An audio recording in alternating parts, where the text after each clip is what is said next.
आमे अछु वर्तमान बांकी क्षेत्र रे बांकी क्षेत्र रे जनाशुना सांबादिक मृत्युंजय प्रधान तांको सहित आज आम खोला मन रे कथा हबा। आज्ञा धनुष एक्सप्रेस को आपन स्वागत। कौन कहिबे आपन को परिचय टी दियो।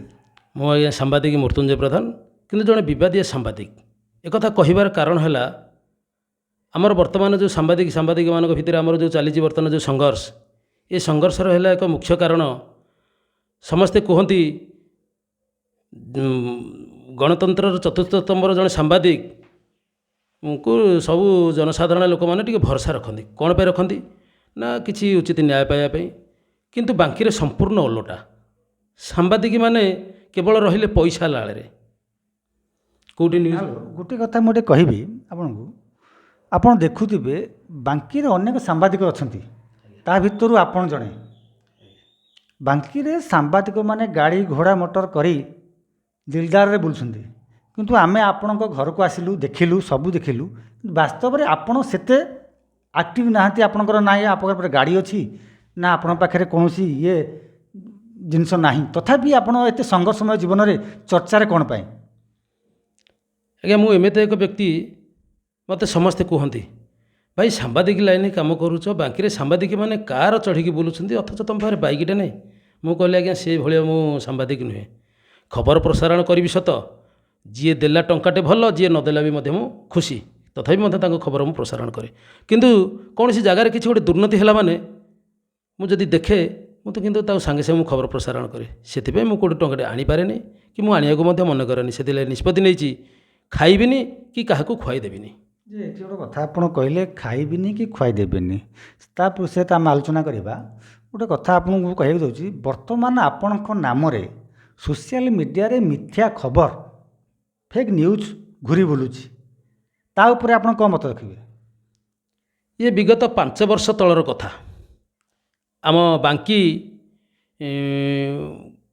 केते नंबर जोन तो अवश्य मन पड़ूनी कि वैदेश्वर अंचल से जड़े जिला परिषद रश्मिता साहू जी कि जड़े जिला परिषद एवं स्कूल रे सेठी गोष्ठीर जड़े मेंबर एवं तांको स्वामी ड्रेस बेपार करुछंती स्कूल को खाद्य देउछंती निम्नमानर एवं ड्रेस मध्य देउछंती निम्नमानर ए जिनिस जिते सब खबर जिते साधारण जिते आलोचना है मु खबर पाई से स्कूल को जाइली जाकि भिजुआल कली मत देखिली प्रथम प्रकृत खाद्य माने आमे तो माने कुकुर तो खाइबा कथा भी नुह से खाद्य तथापि छोट छोट शिशु माने भी खाद्य भी खाती से भिजुआल करी और मास्टर मानक जो प्रतिक्रिया आने को चेष्टा करी से देई नथिले भय कले।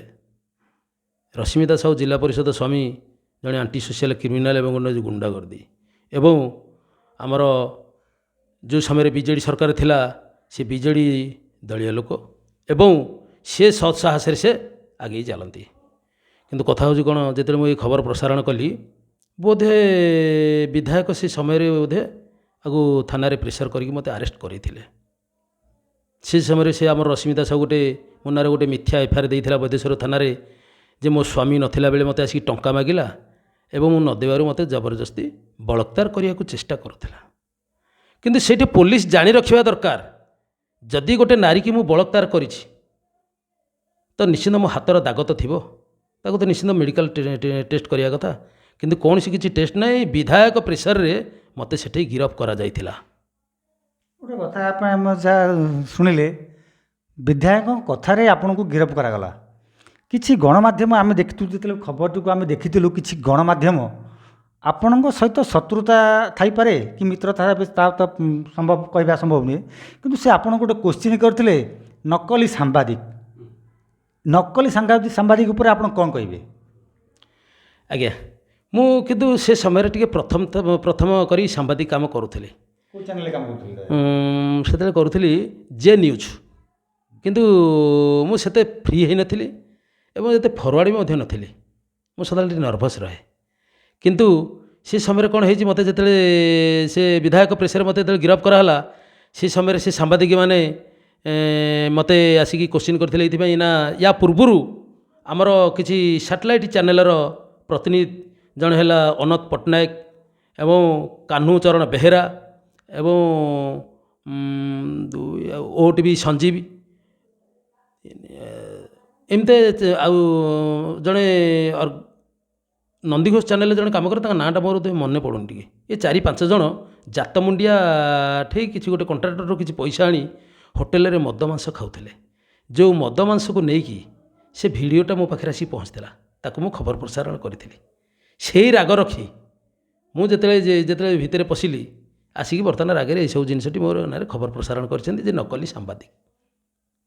ଗୋଟେ କଥା କହିଲେ ନକଲି ସାମ୍ବାଦିକ, ଯେଉଁ ଗଣମାଧ୍ୟମ ଆପଣଙ୍କ ସତ୍ୟ, ଯେଉଁ ଆପଣ ସତ୍ୟ ଖବର ପରିବେଷଣ କରୁଛନ୍ତି, ଯାହାଫଳରେ କିଛି ଗଣମାଧ୍ୟମ ଆପଣଙ୍କୁ ଟାର୍ଗେଟ୍ କରୁଛନ୍ତି, ଯାହାଫଳରେ ଆପଣ ନାନା ପ୍ରକାର ମିଥ୍ୟା କେସ୍ ହେଉ ବା ମିଥ୍ୟା ଆରୋପରେ ଆପଣଙ୍କୁ ନାନା ହଇରାଣ କରାଯାଉଛି।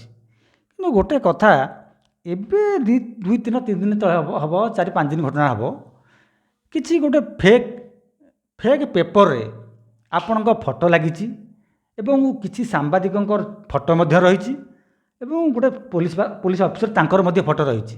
ସେ ଗୋଟେ କ'ଣ ଦାବି ଦେଉଛନ୍ତି।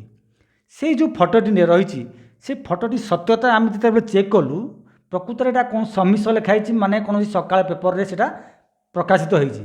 କିନ୍ତୁ ଆକ୍ଚୁଆଲି ଯେଉଁ ତାରିଖରେ ସେ ଦିଆଯାଇଛି ସେଇ ପେପରରେ, ତାହା ସମ୍ପୂର୍ଣ୍ଣ ନକଲି, କହିବାକୁ ଗଲେ ଫେକ୍ ନ୍ୟୁଜ୍ କରାଯାଇଛି।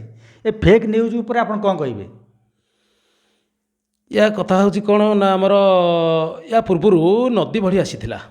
ନଦୀ ବଢ଼ି ସମୟରେ ଆମର ବଦେଶ୍ୱର ଟି ସେତୁରେ ଗୋଟେ ମେଗା ପାନୀୟ ଜଳ ଗୋଟେ ଜଳ ଯୋଗାଣ କେନ୍ଦ୍ର ଗୋଟେ ଚାଲିଛି ସଂସ୍ଥା, ଯାହାକି ସେଠି 2 ଜଣ ବ୍ୟକ୍ତି, ବୋଧେ ସେମାନେ ବିହାର ଲୋକ, ସେ ରାତିରେ ଛାତ ଉପରେ ରହିଯାଇଛନ୍ତି। ସେମାନେ ଆଉ ଜାଣିନାହାନ୍ତି ଯେ ସକାଳକୁ ଏମିତି ପାଣି ଘେରେ ରହିଛି ବୋଲି, କିନ୍ତୁ ସକାଳକୁ ପାଣି ଘେରେ ଯେତେବେଳେ ହୋଇଯାଇଛି, ସେ ଭୟଭୀତ ହୋଇ ତାଙ୍କ କଣ୍ଟ୍ରାକ୍ଟରକୁ ଫୋନ୍ କରିଥିଲେ। କଣ୍ଟ୍ରାକ୍ଟର ଯେତେବେଳେ ଫୋନ୍ କରିଥିଲେ, କଣ୍ଟ୍ରାକ୍ଟର ଆମର ବାଙ୍କି ଉପଜିଲ୍ଲାପାଳକୁ ଯେତେବେଳେ ଫୋନ୍ କଲେ, ସେ ଫାୟାର ଷ୍ଟେସନ ବାଲାକୁ ଫୋନ୍ କରିକି ପଠାଇଦେଲେ। ଆଚ୍ଛା, ଯଦି ପଠାଇଲେ, ସେମାନେ ତ ଆସିଲେ, ସେ 2 ଜଣ ବ୍ୟକ୍ତିକି ଉଦ୍ଧାର କଲେ। କିନ୍ତୁ ବିଡ଼ମ୍ବନାର କଥା ହେଉଛି କ'ଣ, ଆମର ବୈଦ୍ୟେଶ୍ୱରର ଜଣେ ସାମ୍ବାଦିକ ଅଛନ୍ତି, ପ୍ରଶାନ୍ତ ପଲେଇ ଓରଫ ଲିପି, ଯିଏକି ବିଗତ ଦିନରେ ତାଙ୍କ ଭାଉଜ ମରଣ କେସ୍ରେ ସେ ଭିତରେ ପଶିଥିଲେ।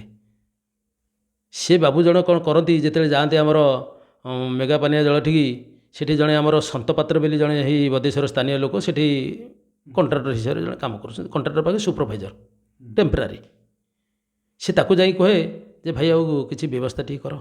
ସେ କହେ ଭାଇ ମୁଁ କେଉଁଠୁ ଦେବି, ମୁଁ ତ ସୁପରଭାଇଜର କାମ କରୁଛୁ, କେତେ ଟଙ୍କା 10-12 ହଜାର ଟଙ୍କା ମୋ ଦରମା, ମୁଁ କେଉଁଠୁ ଆପଣ ନା ନାଇଁ ତମ PM ସାର୍ଙ୍କ ସାଥିରେ କଥା ହୁଅ। ସେ କହିଲା ମୁଁ କାହିଁ କଥା ହେବି, ତମର କଥା ହେଉନ। ଏମିତି ହେଇକି ଯେତେବେଳେ ମନା କରିଦେଲେ, ଯେତେବେଳେ ପଇସା ଦେଲେନି, ସେ ଭିଡ଼ିଓଟାକୁ ନେଇକି ସନ୍ତପାତ୍ରର ଭିଡ଼ିଓଟାକୁ ନେଇକି ଖବର ପ୍ରସାରଣ କରିଥିଲା ଆମର ରାଜେଶ ସାହୁ। ସେଇଟା କ'ଣ କେଉଁ ଗୋଟେ ଚ୍ୟାନେଲ୍, ଯେଉଁ ଚ୍ୟାନେଲର ଗାଣ୍ଡି ନାହିଁ ନା ମୁଣ୍ଡ ନାହିଁ, ସେଭଳିଆ ଚ୍ୟାନେଲରେ ସେ କାମ କରୁଛି। ସେ ଚ୍ୟାନେଲରେ ବଜେଇଥିଲା ଏବଂ 2-2ଟା ଚ୍ୟାନେଲ, କିନ୍ତୁ ସମୟ କହିବା କଥା ଠିକ୍ ଅଛି, ତୁମେ ଖବର ପ୍ରସାରଣ କଲ, ଠିକ୍ କଲ। 2 ଜଣ ବ୍ୟକ୍ତି ଯେତେବେଳେ ପାଣି ଘେରରେ ରହିଯାଇଛନ୍ତି, ଭଲ ଖବରଟି ପ୍ରସାରଣ କରିଛି। କିନ୍ତୁ ସନ୍ତପାତ୍ର ଭିଡ଼ିଓଟା ଭାଇରାଲ କରିବାର କାରଣ କ'ଣ? ଓ ସେ ପଇସା ଦେଲାନି ବୋଲି।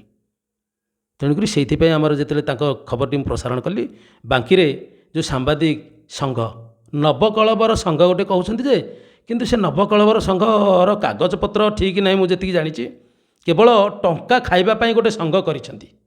କେମିତି ସଂଘ ଗୋଟେ କରିକି ଟଙ୍କା କେମିତି ଗୋଟେ ଖାଇବା, ଏଇଭଳି ଭାବେ ଚାଲିଛନ୍ତି। ଏମିତି ହେଇକି ସେମାନେ ଯେତେବେଳେ ମୁଁ ଏଇ ଖବରଟା ପ୍ରସାରଣ କଲି, ସେମାନଙ୍କର ତ ଆଉ କିଛି ବାଟ ନାହିଁ, ସେତେବେଳେ ମୋ ନାଁରେ ପେପର କରିକି ଗୋଟେ ଫେକ୍ ନ୍ୟୁଜ୍, ଯେଉଁଟାକି ମୋବାଇଲରେ ହେଉ ବା କମ୍ପ୍ୟୁଟର ହେଉ, ଏସବୁ ଜିନିଷ ଗୋଟେ କରିକି ଛାଡ଼ିଛନ୍ତି। ଆପଣଙ୍କୁ ତାହେଲେ ବଦନାମ କରିବା ପାଇଁ ଗୋଟେ ଷଡ଼ଯନ୍ତ୍ର ଚାଲିଛି।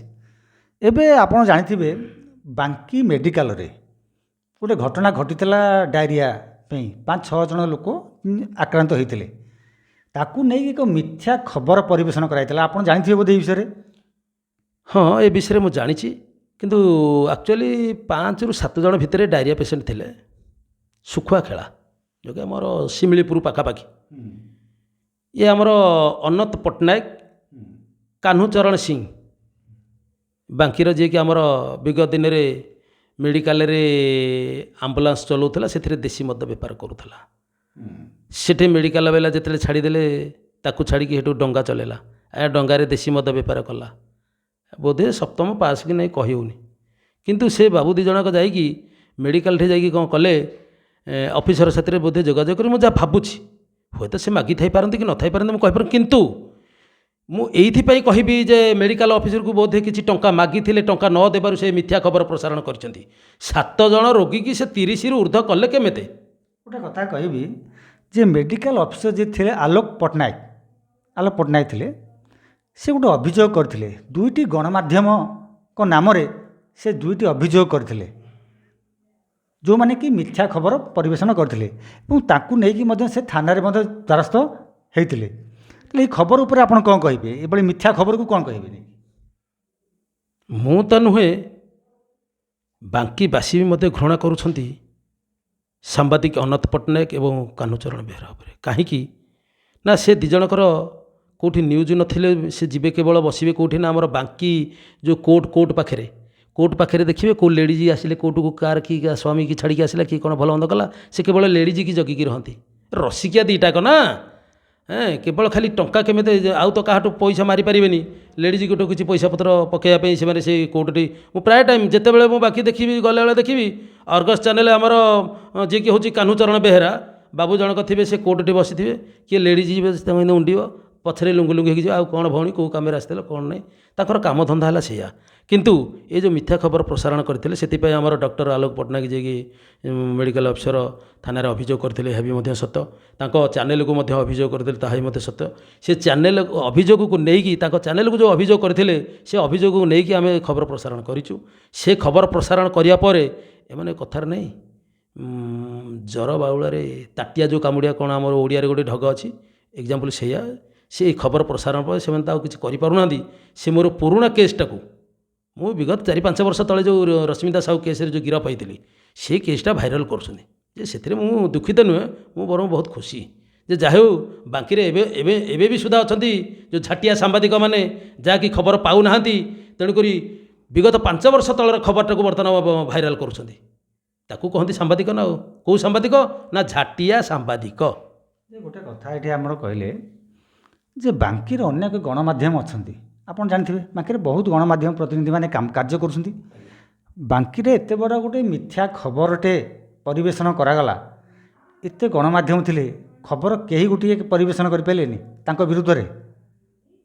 ଆଜ୍ଞା କରିବେ କେମିତି? ୟା ପୂର୍ବରୁ ମୁଁ କହୁଥିଲି ବା, ଗୋଟେ ସଂଘ କରିଛନ୍ତି ନବକଳେବର ସଂଘ।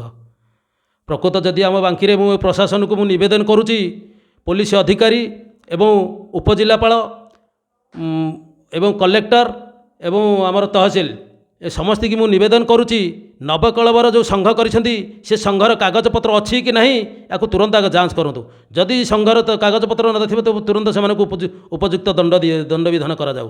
କାହିଁକି ସେ କେବଳ ସଂଘର ନାଁ ନେଇ ବାଙ୍କୀରେ ଟଙ୍କା ଲୁଟିବାକୁ ବସିଛନ୍ତି, ଆଉ ନହେଲେ କିଛି ନୁହେଁ। ଗୋଟେ କଥା କହିବି, ସେତେବେଳେ ସରକାର ଥିଲେ, ବିଜେଡ଼ି ସରକାର ଥିଲା। ବର୍ତ୍ତମାନ ସରକାର ବଦଳିଛି, ବିଜେପି ସରକାର ଆସିଛି। ବିଜେପି ସରକାର ହେଉଛି ଲୋକଙ୍କ ସରକାର, ଲୋକଙ୍କ ପାଇଁ ସେ କାର୍ଯ୍ୟ କରୁଛି।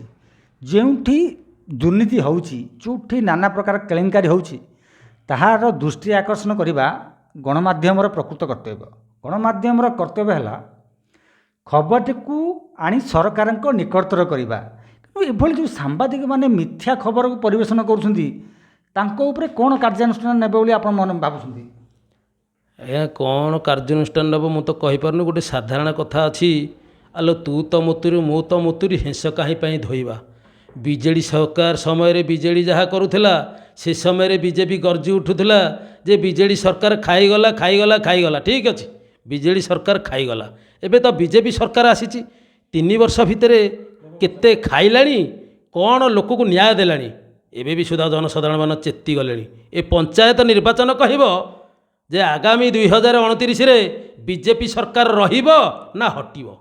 ଗୋଟେ କଥା ଏଠି କହିବି, ସାମ୍ବାଦିକ ପାଇଁ, ସାମ୍ବାଦିକଙ୍କ ସୁରକ୍ଷା, ଆଜିକାଲି ସାମ୍ବାଦିକମାନଙ୍କୁ ନାନା ପ୍ରକାର ଟର୍ଚର କରାଯାଉଛି, ତାଙ୍କୁ ହଇରାଣ କରାଯାଉଛି, ମିଥ୍ୟା କେସ୍ କରାଯାଉଛି। ଏ ସାମ୍ବାଦିକଙ୍କ ଉପରେ ସରକାର କ'ଣ ଆଲୋଚନା ମାନେ କ'ଣ ତାଙ୍କ ପାଇଁ କାର୍ଯ୍ୟାନୁଷ୍ଠାନ ନେବା ଦରକାର? ସରକାର ଏଇଆ ହିଁ କାର୍ଯ୍ୟାନୁଷ୍ଠାନ ନେବା କଥା। ଜଣେ ଭାରତୀୟ ଗଣତନ୍ତ୍ରର ଚତୁର୍ଥ ସ୍ତମ୍ଭର ଜଣେ ସାମ୍ବାଦିକ, ନା ଖରା ନା ବର୍ଷା ନା ଶୀତ କାକର ସବୁ ସେ ସମ୍ଭାଳିକି ଲୋକମାନଙ୍କର ସୁଖ ଦୁଃଖର ସାଥୀ ଏବଂ ଲୋକଙ୍କର ଦୁଃଖର କଥାଟାକୁ ସେ ଖବର ପ୍ରସାରଣ କରେ ଏବଂ ଦୁର୍ନୀତିର ଖବର ପ୍ରସାରଣ କରେ। ଯଦି ତା ଉପରେ କିଛି ଯଦି କିଛି ଅତ୍ୟାଚାର ହୁଏ, ସେଥିପାଇଁ ସରକାର ନିହାତି ୟାକୁ ମାନେ ଦଣ୍ଡବିଧାନ କରିବା କଥା ଯେ ବର୍ତ୍ତମାନ କିଛି ଗୋଟେ ସାମ୍ବାଦିକ କେମିତି ସୁରକ୍ଷାରେ ରହିବ, କିନ୍ତୁ ଏସବୁ ଜିନିଷ ତ କାହିଁ ଆଜି ପର୍ଯ୍ୟନ୍ତ ହେଇନି। ସାମ୍ବାଦିକ ସୁରକ୍ଷା ପାଇଁ ଗୋଟେ ଆଇନ ଆସିବା ଦରକାର।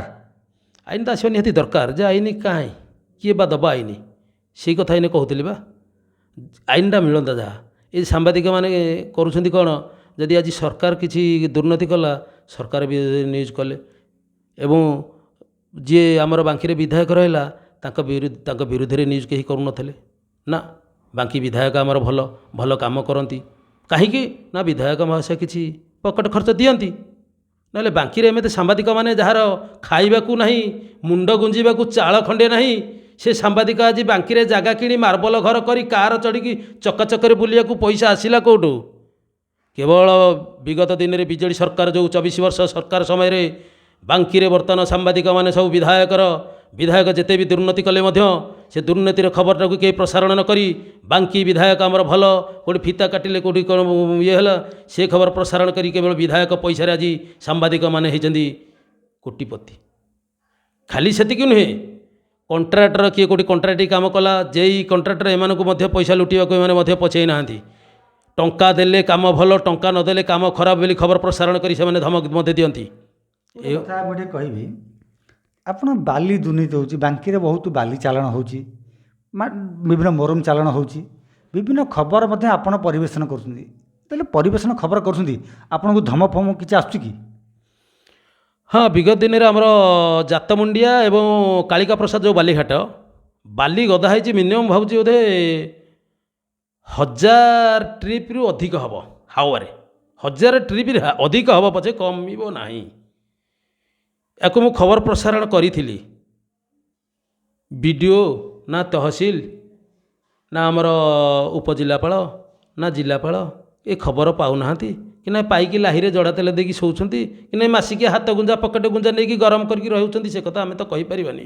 କିନ୍ତୁ ଖବର ପ୍ରସାରଣ ପରେ ମଧ୍ୟ କାଳିକା ପ୍ରସାଦରେ ଏବେ ବି ସୁଦ୍ଧା ବାଲି ପୁରା ଉତ୍ତୋଳନ ହେଇ ଠିଆ ହେଇଛି, ପାହାଡ଼ ପରି ଠିଆ ହେଇଛି। ସରକାରଙ୍କ ରାଜସ୍ୱ ହାନି ହେଉଛି, ସରକାରଙ୍କ ରାଜସ୍ୱ କୋଟି କୋଟି ଟଙ୍କାର ହାନି ହେଉଛି।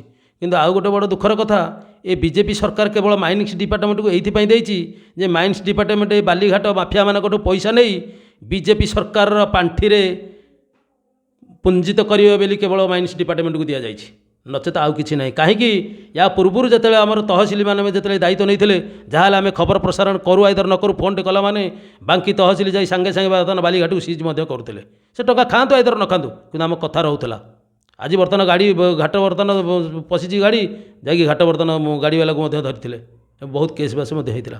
କିନ୍ତୁ ବଡ଼ ଦୁଃଖର କଥା, ଯେବେଠୁ ବିଜେପି ସରକାର ଆସିଲା, ଏ ବିଜେପି ସରକାର ବୋଧହୁଏ ହାରାହାରି 25 ବର୍ଷ ହେଲା ଖାଇନଥିଲା, ତ ତେଣୁ ପେଟ ପୁରା ଶୁଖିକି ଅଛି।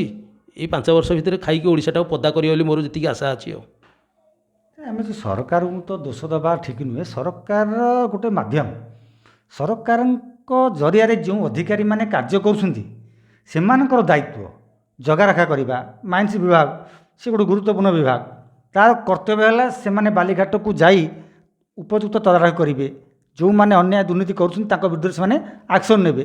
କିନ୍ତୁ ମାଇନ୍ସ ବିଭାଗ ସଠିକ୍ କାମ କରୁନାହିଁ ବୋଲି ଆପଣ ଭାବୁଛନ୍ତି? ମାଇନ୍ସ ବିଭାଗ ସଠିକ୍ ଭାବେ କାମ କରୁଛି କାହିଁ? ଯେତେବେଳେ ରାତିରେ ବାଲି ଉଠେ ବଦେଶ୍ୱରରୁ, ମୁଁ ମାଇନ୍ସ ଡିପାର୍ଟମେଣ୍ଟ ଯେତେବେଳେ ଯେତେ ବି ଫୋନ୍ କଲେ ସୁଦ୍ଧା ଉପର ଅଫିସରଠୁ ଆରମ୍ଭ କରି ତଳ ପର୍ଯ୍ୟନ୍ତ କେହି ମୋ ଫୋନ୍ଟାକୁ ରିସିଭ୍ କରନ୍ତିନି, ନା କଲ୍ ବ୍ୟାକ୍ ମଧ୍ୟ କରନ୍ତିନି। ମୁଁ ବୁଝୁ କ'ଣ ନା, ଆରେ ଭାଇ ମାଇନ୍ସ ବାଲା ଫୋନ୍ ଉଠେଇବେ କ'ଣ? ଏ ଯେଉଁ ସରକାର ଆସିଛି ବିଜେପି ସରକାର 25 ବର୍ଷ ହେଲା ଖାଇନି ନା। ବିଜେପି ସରକାର ମାଇନ୍ସ ଡିପାର୍ଟମେଣ୍ଟ କ'ଣ ପାଇଁ ଦେଇଛି? ବର୍ତ୍ତମାନ ବାଲିଘାଟର ଦାୟିତ୍ୱ ଦେଇଛି ଯେ ବାଲିଘାଟ ଦାୟିତ୍ୱ ବାଲି ମାଫିଆମାନଠୁ ମୋଟା ଅଙ୍କର ମାଲ ଆଣି ଆମର ମୋହନ ମାଝୀର ଯେଉଁ ପାଣ୍ଠି ଅଛି ସେ ପାଣ୍ଠିରେ ପଇସାକୁ ରଖିବା ପାଇଁ କେବଳ ମାଇନ୍ସ ଡିପାର୍ଟମେଣ୍ଟକୁ ବାଲିଘାଟର ଦାୟିତ୍ୱ ଦିଆଯାଇଛି। ଆଉ ଗୋଟେ ଜିନିଷ ଶୁଣିବାକୁ ମିଳୁଛି, ବାଲିଘାଟ ଖବର ଯେତେବେଳେ ଆମେ ପରିବେଷଣ କରୁଛେ, ଆପଣ ପରିବେଷଣ କରୁଛନ୍ତି, ସେତେବେଳେ ଧମକପୂର୍ଣ୍ଣ କିଛି ଆସୁଛି କି ଆପଣଙ୍କ ପାଖକୁ? ଆଜ୍ଞା, ଧମକ ଆସିଛି। ବନ୍ଧୁକ ଦେଖିଛ? ଫୁଟେଇ ଦେବି। କିଏ କହିଥିଲା?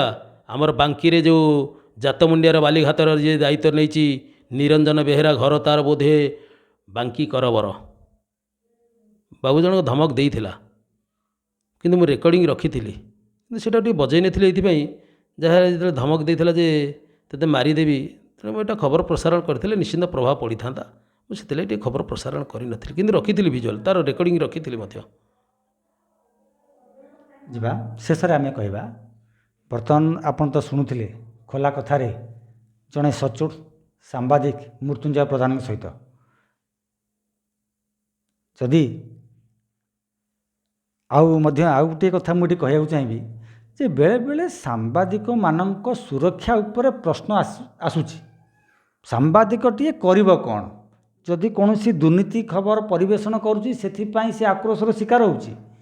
ବାଲିଘାଟ ନ୍ୟୁଜ୍ କଲେ ମଧ୍ୟ ଧମକ ମିଳୁଛି। ଅଫିସରଙ୍କ ବିରୁଦ୍ଧରେ ଲାଗିଲେ ମିଥ୍ୟା କେସ୍ ଲଗାଇବା ପାଇଁ ମଧ୍ୟ ସେମାନେ ତତ୍ପର ଦେଖୁଛନ୍ତି। ସାମ୍ବାଦିକଟି ତା'ର ସୁରକ୍ଷା ପାଇଁ ସରକାର ଚିନ୍ତା କରିବା ଆବଶ୍ୟକତା ରହିଛି।